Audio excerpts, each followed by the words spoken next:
हाय बच्चों। तो अभी तक हमने मैथ्स एंड फिजिक्स में क्या क्या पढ़ा है।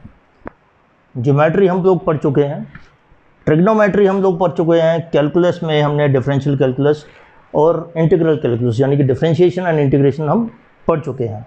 ठीक है, तो आज हमारा लास्ट लेक्चर है मैथ्स एंड फिजिक्स का, जिसमें हम ग्राफ्स पढ़ेंगे और बाइनोमियल एक्सप्रेशन के बारे में थोड़ा बहुत जानेंगे।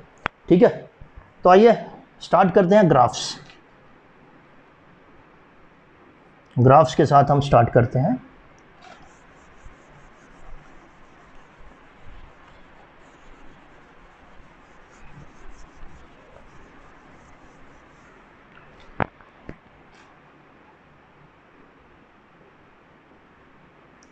देखिए ग्राफ क्या है, अगर डेफिनेशन की बात करूं तो ये क्या है, it is pictorial representation of relationship between two quantities which are represented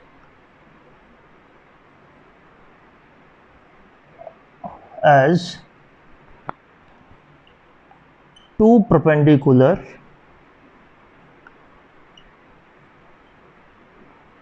axes as या on, यानी कि ये एक पिक्चर की तरह है जिसमें क्या दिखाया जाता है, दो क्वांटिटीज़ के बीच में रिलेशन दिखाया जाता है, राइट।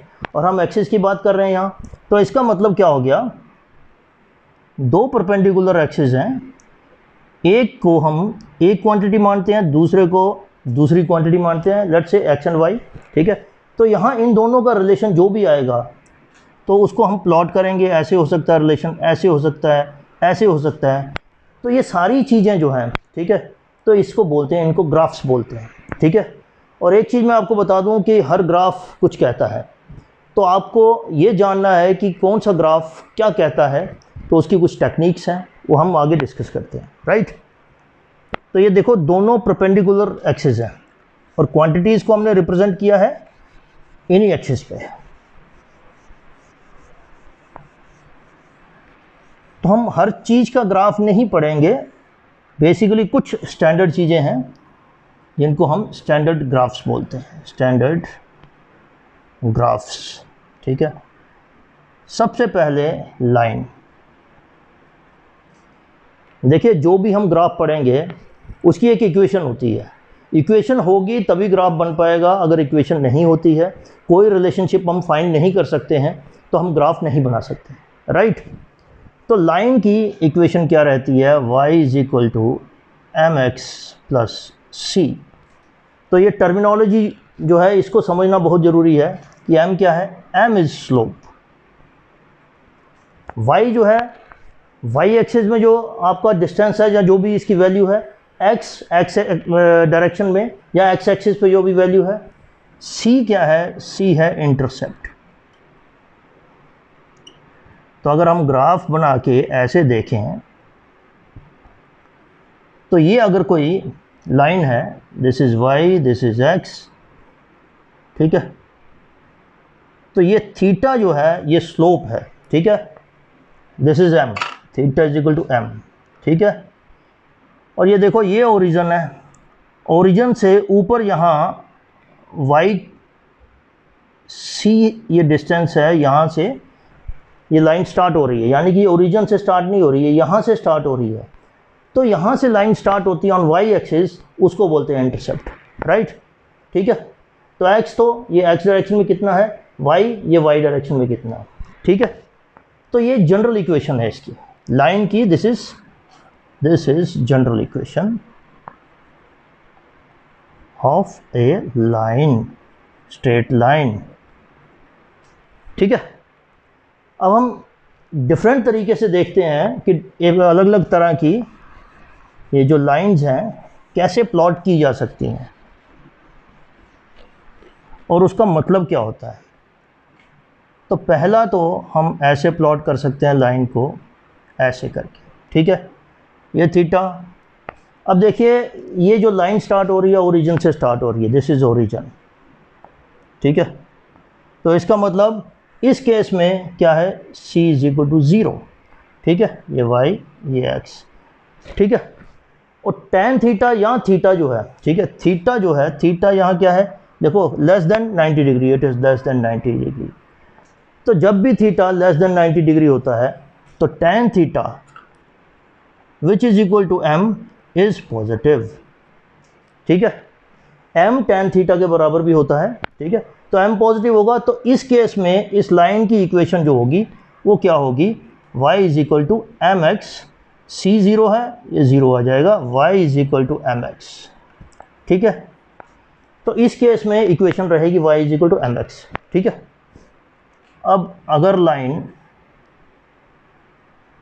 यहाँ से स्टार्ट होती है तो थीटा ये हो जाएगा, ठीक है, ये आपका c हो जाएगा, ठीक है। अभी भी जो थीटा है आपका it is less than 90 degree, ठीक है, therefore theta is less than 90 degree, इसका मतलब m इज़ पॉजिटिव, ठीक है।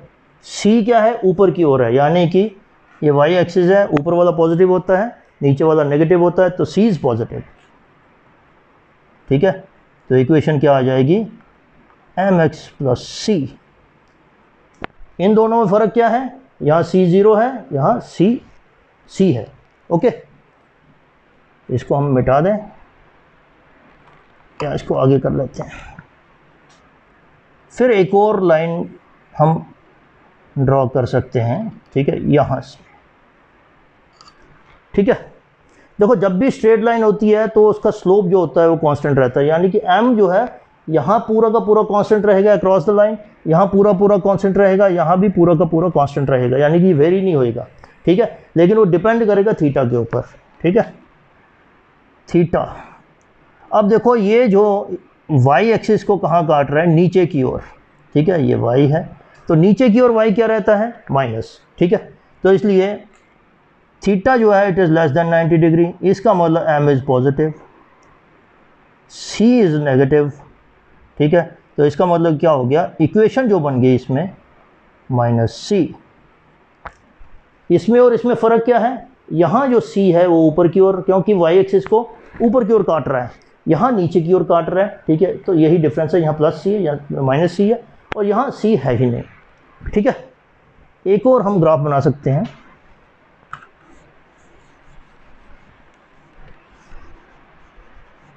तो आपको ये याद रखना है कि हर ग्राफ कुछ कहता है, और वो क्या कहता है क्वेश्चन उसी से बनेगा, ठीक है। तो एक और हम ग्राफ ड्रा करते हैं लाइन का। अगर कोई लाइन ऐसे हो, ठीक है,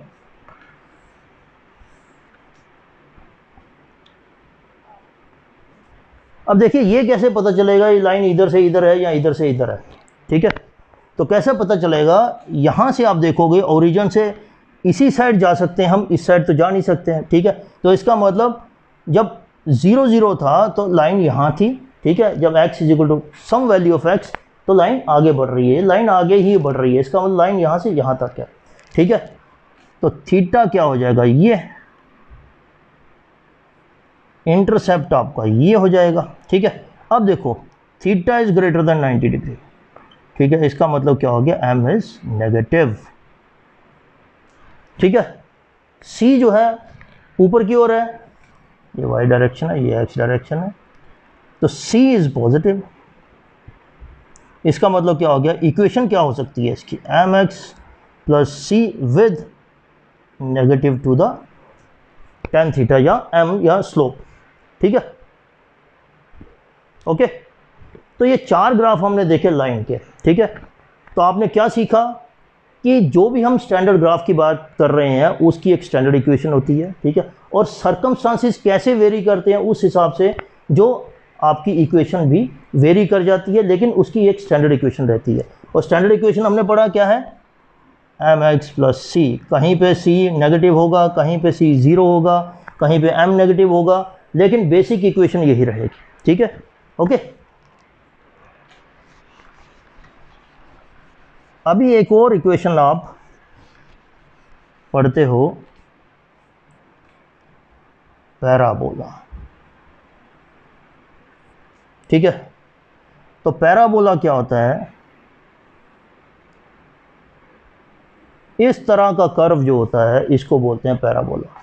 ठीक है, तो ये किस किस डायरेक्शन में हो सकता है, किस किस तरह का हो सकता है कि ये ऐसे हो सकता है। ठीक है, यानी कि ये एक, दिस इज़ 1, दिस इज़ 2। ठीक है, इसी तरह से ये y की साइड भी हो सकता है।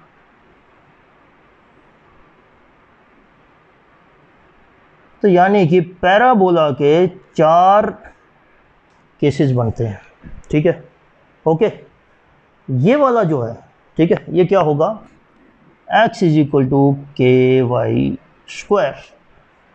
ठीक है, अब देखो y की वैल्यू मैं चाहे माइनस लूँगा चाहे प्लस लूँगा, ठीक है, स्क्वायर होके वो पॉजिटिव हो जाएगी। यानी कि अगर मैं y की वैल्यू 2 लेता हूँ, लेट्स से ये 2 है, ठीक है, तो ये आपका एक वैल्यू आएगी के वाई स्क्वायर, यानी कि यहाँ कोई भी इस कर्व पे x की वैल्यू आ जाएगी। ठीक है, इसी तरह से अगर मैं -2 लेता हूँ तो -2 इस साइड आएगा। ठीक है, तो ये वैल्यू आएगी। इसी तरह से यहाँ इसकी ये वैल्यू, इसके कॉरस्पॉन्डिंग ये वैल्यू, तो इसी तरह से ये प्लॉट होता जाएगा। ठीक है, यानी कि आपकी वैल्यू अगर y की 2 है तो ये इस साइड आएगा, अगर -2 है तो इस साइड आएगा, रहेगा ये पॉजिटिव ही। ठीक है, तो इस तरह का ग्राफ बनेगा। ठीक, एक चीज़ आप याद रखो, अगर आपका x is directly proportional to y, मतलब कि y से वेरी करता है, ठीक है, तो आपका मोर और लेस स्ट्रेट लाइन ग्राफ होएगा। ठीक है, समझ गए। अगर y स्क्वायर से करता है यानी कि सेकेंड पावर से, तो वो कर्व होएगा। y क्यूब से करता है तो और भी वो कर्व होएगा। ठीक है, उसके बारे में अभी जानना जरूरी नहीं है। तो अभी ये सेकेंड कर्व क्या है, देखो ये -x की ओर है, तो इसीलिए इसको -ky²। ठीक है, तो इक्वेशन अगर पैराबोला की ये है तो ये वाला कर्व बनेगा, अगर -ky² है तो ये वाला कर्व बनेगा। ठीक है, इसी तरह से ये y is equal to kx²। ठीक है, अगर y is equal to kx² है तो ऊपर की ओर रहेगा पैराबोला, अगर y is equal to -kx² की फॉर्म में है तो पैराबोला नीचे की ओर बनेगा। ठीक है, तो पैराबोला का कॉन्सेप्ट आप कहाँ पढ़ोगे, प्रोजेक्टाइल मोशन में। तो प्रोजेक्टाइल मोशन में अगर ट्रेजेक्ट्री फाइंड करनी हो, ठीक है, तो कहीं ना कहीं मेरी इक्वेशन जो है इस फॉर्म में आ जाएगी, तो मेरे को पता चल जाएगा कि ये कौन सी ट्रेजेक्ट्री किस फॉर्म की है, दैट विल बी पैराबोलिक। या जो पाथ है, path followed by the projectile, क्या होगा मैं इक्वेशन से देखूंगा। इक्वेशन अगर इस फॉर्म में आ गई, ठीक है, तो इसका मतलब ये हो गया पाथ इज पैराबोलिक। तो फिजिक्स में ये पैराबोलिक जो ग्राफ है वहाँ अप्लाई होएगा।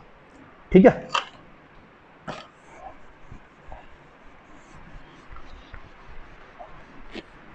एक और चीज़, एक और ग्राफ मतलब इम्पोर्टेंट है, उसको बोलते हैं रेक्टेंगुलर हाइपरबोला। तो नाम से घबराने की ज़रूरत नहीं है, सिंपल है। ये x है, ये y है, तो इसका ग्राफ ये रहता है। ठीक है, ये कब होता है, when y is inversely proportional to x, या x y is equal to constant. ठीक है, समझ गए। 2022 में ऐसा ही कोई क्वेश्चन आया था नीट में, इसी तरह का ग्राफ था। ठीक है, आपको आइडेंटिफाई करना था रिलेशन। ठीक है, आसान है ना, ओके। बाकी देखिए ऐसा है, और भी कुछ ग्राफ्स हैं मैं बता देता हूँ, लेकिन जैसे सर्कल है,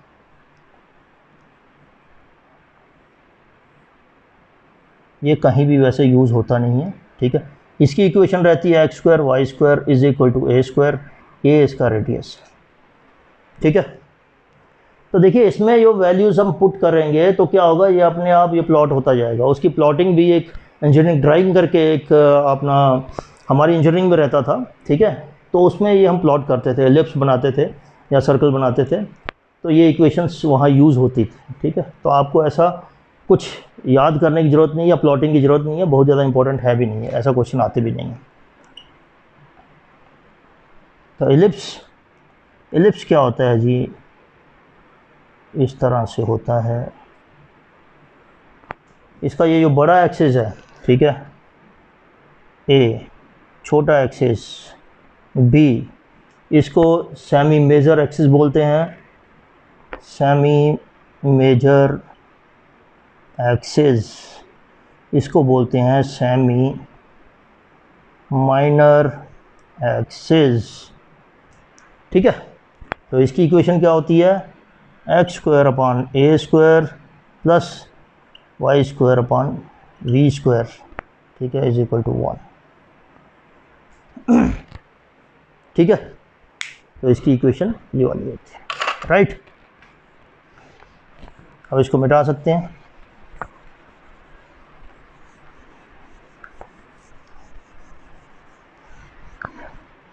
तो जी ग्राफ्स के बारे में आपको इतना ही जानना काफ़ी है, ठीक है। और बहुत सारे ग्राफ्स हो सकते हैं, लेकिन हम बहुत ज़्यादा डिस्कस करेंगे नहीं, क्योंकि वो आपके फिजिक्स पॉइंट ऑफ व्यू से इम्पोर्टेंट इतने नहीं हैं, ठीक है। तो लेकिन देखो ऐसा ना, ग्राफ्स आपको पता चल गया ग्राफ्स बनाते कैसे हैं, ठीक है, लेकिन क्या है ना, इंटरप्रेट करना जो है वही आर्ट है, और क्वेश्चन में वही आएगा कि आपको ग्राफ को अंडरस्टैंड करके क्या ये बताता है, कौन सी क्वांटिटी ये मतलब कौन सी चॉइस सही है, ठीक है, आपको इंटरप्रेट करना इसीलिए बहुत ज़रूरी है, ठीक है। तो इसके लिए हम एक एक्सरसाइज करते हैं। देखिए आपने ये पढ़ा है कि वेलोसिटी डिस्प्लेसमेंट और टाइम का रिलेशन क्या होता है, ठीक है, समझ गए। तो मैं x और t का ग्राफ बना सकता हूँ। x यानी कि डिस्प्लेसमेंट, t यानी कि टाइम, ठीक है। x क्या है, डिस्प्लेसमेंट, t क्या है, टाइम, ठीक है। तो अलग अलग सिचुएशंस पे अलग अलग ग्राफ्स बन सकते हैं। मैं ग्राफ प्लॉट करके बताता हूँ, ठीक है, उसके बाद हम उसको इंटरप्रेट करेंगे इसका मतलब क्या है, ठीक है। तो ग्राफ ऐसे हो सकता है, एक ऐसे हो सकता है, एक ऐसे हो सकता है, एक ऐसे हो सकता है, एक ऐसे हो सकता है, ठीक है। इसको हम 1 दे देंगे। ये जो स्टेट है 2, 3, 4 एंड 5, ठीक है। सबको हम इंडिविजुअली डिस्कस करते हैं। ये क्यों ज़रूरी है, क्योंकि आपको कोई भी ये नहीं पूछेगा कि लाइन की इक्वेशन क्या है, पैराबोला की इक्वेशन क्या है। आपको ग्राफ होगा बिटवीन डिफरेंट क्वांटिटीज़, आपको इंटरप्रेट करना होगा रिलेशन क्या है। यहाँ आपको रिलेशन दिया गया होगा, ग्राफ आपको आइडेंटिफाई करना है कौन सा है, ठीक है। तब ग्राफ नंबर फर्स्ट, ठीक है, क्या है ये, यहाँ से क्या पता चल रहा है, देखो एक्स कोऑर्डिनेट आपका चेंज नहीं हो रहा, टाइम बढ़ रहा है, लेकिन यहाँ भी एक्स इतना ही है, यहाँ भी इतना ही है, यहाँ भी इतना ही है, ठीक है। तो जब बॉडी डिस्प्लेसमेंट कोई नहीं करती है, एक्स जो है कांस्टेंट रहने का मतलब क्या है, बॉडी मूव नहीं करती है, तो इसका मतलब क्या हो गया, बॉडी इज एट रेस्ट, ठीक है, ओके। तो किसी भी पॉइंट पे जो थीटा होगा, ठीक है, थीटा किसके साथ होता है, हॉरिजॉन्टल के साथ, तो ये इसी डायरेक्शन में है, तो इसका मतलब थीटा इज इक्वल टू 0, ठीक है। तो इसका मतलब क्या हो गया, m इज इक्वल टू 0, इसका मतलब क्या हो गया, tan theta is equal to 0, ठीक है। और tan थीटा क्या होता है, वो आपका होता है dy बाई dt, यानी कि dx बाई dt, तो ये क्या होता है, वेलोसिटी, ठीक है, समझ गए। तो जब m इज इक्वल टू 0 यानी कि tan theta is equal to 0, तो इसका मतलब वेलोसिटी 0 है, तो नेचुरली क्योंकि ये बॉडी रेस्ट पे है तो वेलोसिटी इसकी 0 ही होगी, ठीक है। जब वेलोसिटी 0 है तो एक्सीलरेशन का कोई मतलब ही नहीं है, ठीक है, तो एक्सीलरेशन भी 0। तो हमने क्या किया, फर्स्ट ग्राफ को इंटरप्रेट किया कि ये क्या कहता है, ठीक है। अब सेकंड वाला देखते हैं।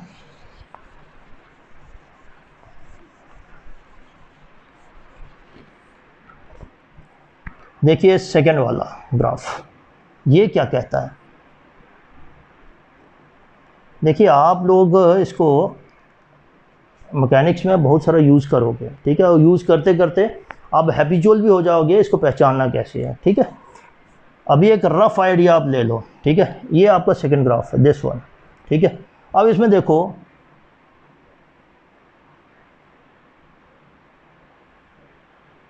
इसको अगर थोड़ा ध्यान से देखेंगे तो क्या होगा, इक्वल इंटरवल जो है, इक्वल इंटरवल ऑफ टाइम में जो डिस्प्लेसमेंट है वो इक्वल हो रही है, ठीक है। यहाँ इक्वल दिख नहीं रही है, ठीक है, लेकिन इसका मतलब ही यही होता है, ऐसा ग्राफ बनने का मतलब ही यही होता है, ठीक है। In equal interval of time there is equal displacement, ठीक है। तो इसका क्या बोलते हैं, इसको बोलते हैं यूनिफॉर्म मोशन। जब भी यूनिफॉर्म मोशन होती है तो theta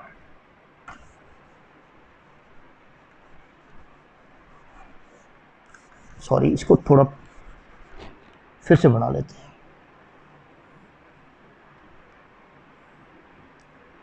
theta is equal to 45 degree, यानी कि ये इसको बाइसेक्ट करता है, बाइसेक्ट करता है, ये 90 डिग्री है, ठीक है।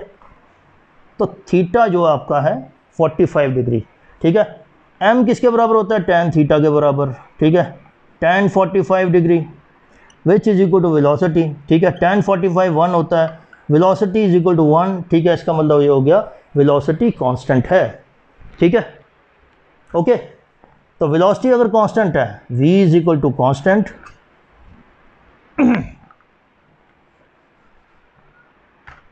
अगर v कांस्टेंट है तो एक्सेलरेशन ज़ीरो, क्यों, क्योंकि एक्सेलरेशन जो होती है rate of change of velocity होती है, ठीक है।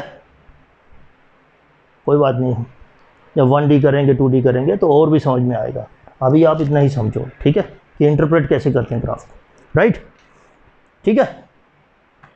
तो यानी कि this is a case of uniform motion, velocity इसमें कांस्टेंट रहेगी, वेलोसिटी कांस्टेंट रहेगी, एक्सेलरेशन ज़ीरो।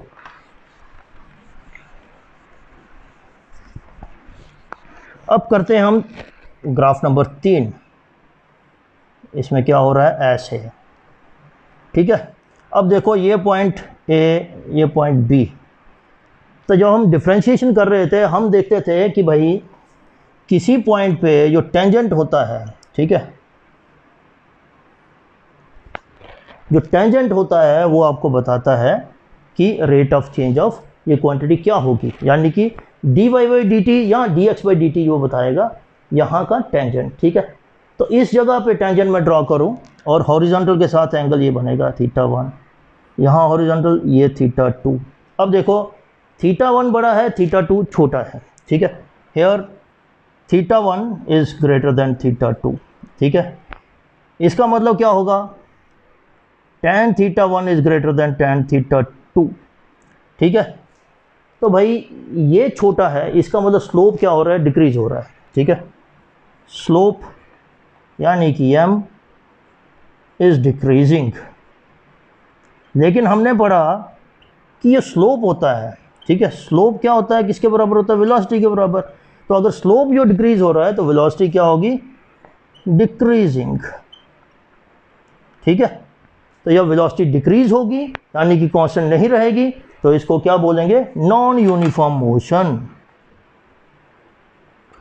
यूनिफॉर्म मोशन क्या होती है, जब वेलोसिटी कांस्टेंट रहती है। नॉन यूनिफॉर्म मोशन तब होती है जब वेलोसिटी कांस्टेंट नहीं रहती है, ठीक है। तो इस केस में स्लोप जो है वो आपका थीटा जो है कम होता जा रहा है, इसलिए वेलोसिटी आपकी कम होती जा रही है। और अगर ये कर्व अगर कहीं ऐसे ऐसे करके हो जाता, ठीक है, यानी कि ऐसे करके हो जाता तो इस पॉइंट पे देखो थीटा ज़ीरो हो जाता। तो इसका मतलब इस पॉइंट पे वेलोसिटी जो है आपकी ज़ीरो हो जाती, राइट, गुड। मज़ा आ रहा है लगता है,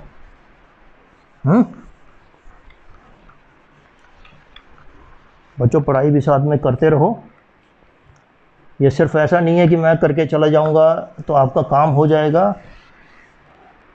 life is a first hand experience, तो आपको करना खुद ही है, ठीक है। अब ग्राफ नंबर 4, ठीक है। ये पॉइंट है, ये हॉरिजॉन्टल, ये टेंजेंट, ये पॉइंट है, ये हॉरिजॉन्टल, ये टेंजेंट, θ1 θ2 यहाँ देखने से ही पता चल रहा है θ2 is greater than θ1, tan θ2 is greater than tan θ1, ठीक है। इसका मतलब स्लोप इज़ इंक्रीजिंग। और स्लोप किसके बराबर है, वेलोसिटी, ठीक है। इसका मतलब वेलोसिटी इज़ इंक्रीजिंग, ठीक है। किस रेट पे कर रही है हमें नहीं पता, ठीक है, लेकिन यूनिफॉर्म नहीं है तो इसलिए एक्सेलरेशन यहाँ होगी, एक्सेलरेशन विल बी देयर, ठीक है। और इसको नॉन यूनिफॉर्म मोशन बोलेंगे इसको भी, ठीक है। क्योंकि वेलोसिटी कांस्टेंट नहीं है। ठीक है, ओके, तो ये ग्राफ नंबर 4 हो गया। अब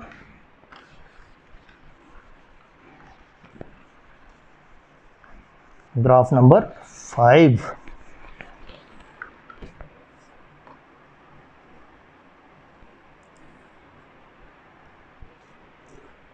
ग्राफ 5 कैसे, ऐसे करके। ठीक है, तो देखिए ये लाइन जो है, इसका मतलब ये स्टार्ट यहाँ से हो रही है, ख़त्म यहाँ हो रही है। ठीक है, क्योंकि टाइम तो पीछे जा नहीं सकता, तो ये यहाँ से ऐसे ही जा रही है। ठीक है, इसका मतलब क्या है, इसको देखने के मतलब आप इसको क्या बोल सकते हैं, इसको हम बोलते हैं नेगेटिव वेलोसिटी। ठीक है, क्यों भाई, ये थीटा जो है, theta is greater then 90 degree. ठीक है, इसका मतलब क्या हो गया, tan थीटा इज़ नेगेटिव। ठीक है, tan थीटा क्या है, स्लोप, और स्लोप क्या है, वेलोसिटी। ठीक है, इसका मतलब नेगेटिव वेलोसिटी। ठीक है, अब क्योंकि ये स्ट्रेट लाइन है तो स्लोप कांस्टेंट रहेगा, slope is constant because it is straight line. तो जब स्लोप कांस्टेंट रहेगा तो इसका मतलब वेलोसिटी भी कांस्टेंट रहेगी। So v is equal to constant. जब वेलोसिटी कांस्टेंट रहेगी तो एक्सेलरेशन 0 होगी। ठीक है, अब देखो ये नेगेटिव का मतलब क्या है, नेगेटिव वेलोसिटी का मतलब क्या है, ये एक बार आप समझ लो।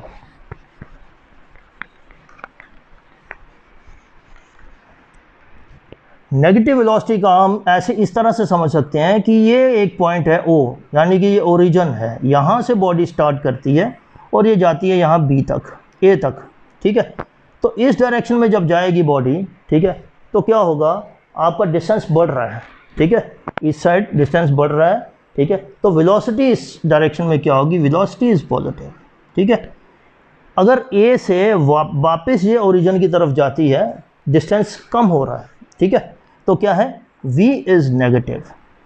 तो यही चीज़ दर्शाई है यहाँ। ठीक है, यहाँ देखो, यहाँ डिस्टेंस ज़्यादा है, यहाँ डिस्टेंस जो है ये यहाँ, सॉरी ये डिस्टेंस, हाँ ये डिस्टेंस एक्स एक्सिस पे है ना डिस्टेंस। ठीक है, तो ये डिस्टेंस ज़्यादा है, ये डिस्टेंस कम है। ठीक है, इसका मतलब it is coming towards the origin, that is why the velocity is negative.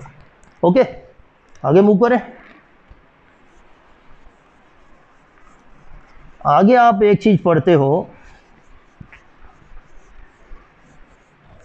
जो कि आपकी यूज़ होगी जब ग्रेविटी की जो डिविएशंस होंगी या उसकी वेरिएशन होगी ग्रेविटी की, कि आपकी डेप्थ के साथ, अर्थ में डेप्थ के साथ ग्रेविटी कैसे चेंज होती है या हाइट के साथ कैसे चेंज करती है, तो वहाँ ये इस तरह का एक्सप्रेशंस लगेंगे जिनको हम बोलते हैं बाइनोमियल एक्सप्रेशन।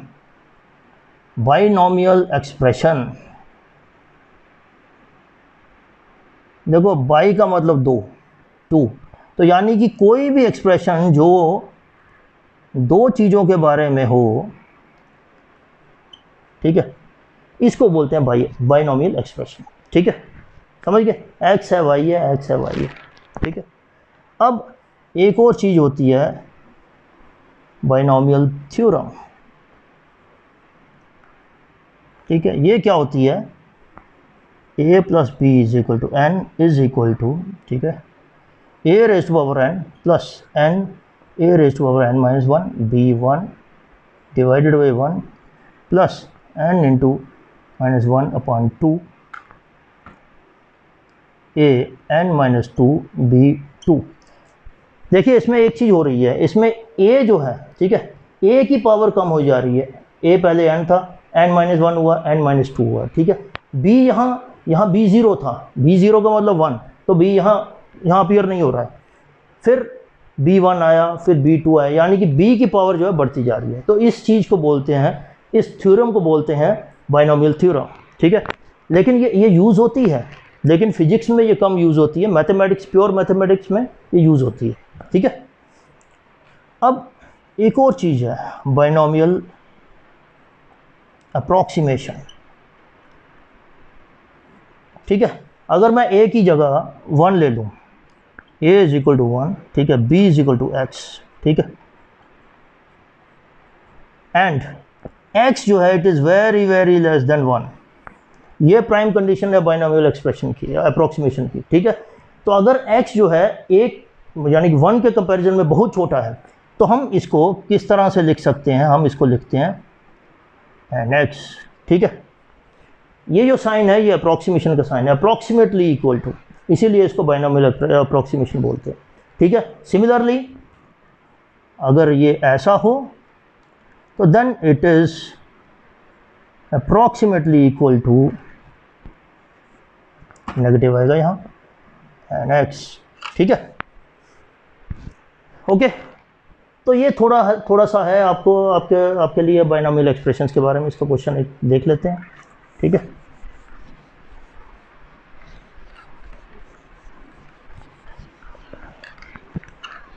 तो फ्यूचर डॉक्टर्स, मुश्किल तो नहीं है मैथमेटिक्स, मेरे हिसाब से तो नहीं है, ठीक है। अब क्वेश्चन है कि हमें भाई इसकी वैल्यू निकालनी है, व्हाट इज़ दिस, ठीक है। तो इसको हम कैसे लिख सकते हैं?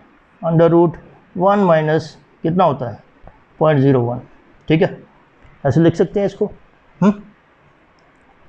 तो अब ये क्या हो गया 0.01 1/2, ठीक है। आप मेथड की ओर ध्यान देना। तो आपने क्या पढ़ा? 1 + x⁻n is equal to 1 + nx, और 1 - x⁻n is equal to 1 - nx, ठीक है। n क्या है 1/2, 1 - 1/2 0.01, ठीक है, 0.005, ठीक है। तो ये आ जाएगा 0.995, ठीक है। ये आपका आंसर आ जाएगा। इसके आंसर के बारे में ज़्यादा चिंता मत करो, मेथडोलॉजी सीखो आप, ठीक है। ओके, तो ऐसे करते हैं इसको।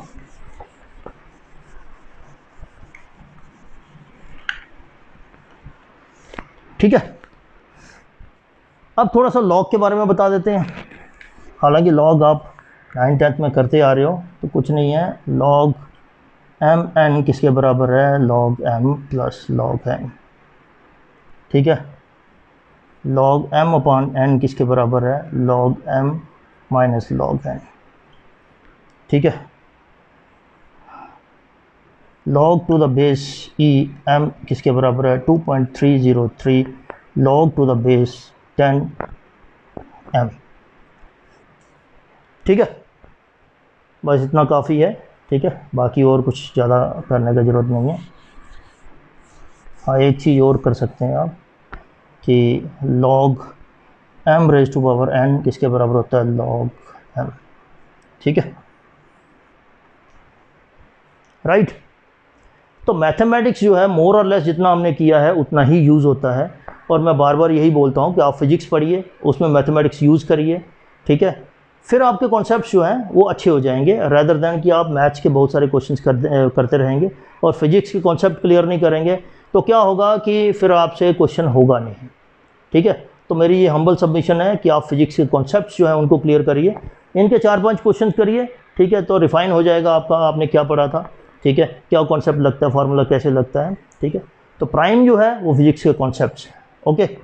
तो एक चीज़ मैं आपको अपने आउट ऑफ माय एक्सपीरियंस, मैं बहुत बच्चों से इंटरेक्ट करता हूँ, ठीक है। तो जो कॉमन मिस्टेक्स जो हैं वो बच्चे, मज़े की बात मैं बताऊँ, वो कॉम्प्लेक्स चीज़ों में या कॉम्प्लेक्स मैथमेटिक्स में बच्चे मिस्टेक्स बहुत कम करते हैं। यानी कि जब डिफरेंशिएशन आती है या इंटीग्रेशन आती है तो मिस्टेक्स बहुत कम होती हैं, ठीक है। मिस्टेक्स होती कहाँ हैं? मिस्टेक्स बच्चे कहाँ करते हैं, खास करके मेडिकल स्टूडेंट्स, ठीक है। ये √x फॉर एग्जांपल ऐसे हैं, तो भाई इसको कैसे लिखना है, ठीक। तो उनको ये दिक्कत होती है कि इसको हम ऐसे करके लिख सकते हैं या नहीं लिख सकते, ठीक है। ऐसे करके ये x³ आ गया तो उनको दिक्कत होती है, इसको ऐसे लिख सकते हैं या नहीं लिख सकते, ठीक है। तो सारी दिक्कतें यहाँ होती हैं, ठीक है। फिर एक और दिक्कत बड़ी कॉमन, बहुत ही कॉमन है, क्योंकि 5th-6th का बच्चा भी नहीं करता, लेकिन बहुत लोग करते हैं, ठीक है। तो क्या दिक्कत होती है कि भाई 3 - -7, ठीक है, कैसे करना है, ठीक है। जब भी ऐसे माइनस माइनस प्लस करने में दिक्कत आ जाती है, ठीक है। तो उसका एक आसान तरीका क्या है, जब भी 2 नेगेटिव यूज़ हों, ठीक है, तो आप हमेशा यूज़ ब्रैकेट, ठीक है। एक और चीज़ कि आप जब डिवाइड करते हो, डिवाइड करते हो, जैसे 10 अपॉन जैसे 3 है, ठीक है, तो नेचुरली ये 3 होगा, ठीक है। उसको आप आगे करने का ज़रूरत तभी होती है जब चॉइसेस आपकी कितनी हैं, चॉइसेस ऐसी हैं 3.1 है, 3.2 है, 3.33 है, ठीक है। इतनी क्लोज चॉइसेस हैं तो आपको आगे करने की ज़रूरत है, आगे इसको कैलकुलेट करने की ज़रूरत है। नहीं तो अगर चॉइसेस इस तरह से हैं 4, 5, 6 एंड 3, तो आप इसको यहाँ तक करके आप छोड़ सकते हैं, ठीक है। तो इस तरह की कुछ टेक्निक्स आपको अपनानी पड़ेंगी, थोड़ी अप्रॉक्सीमेशन इस तरह से भी करनी पड़ेगी, ठीक है। ये लेक्चर हमारा आज ख़त्म हो गया, हमने मैथ्स इन फिजिक्स सारा हमने ख़त्म कर दिया, ठीक है। तो तब तक के लिए इजाज़त, सब्सक्राइब करें, लाइक करें, कमेंट करें, शेयर करें। Thank you very much.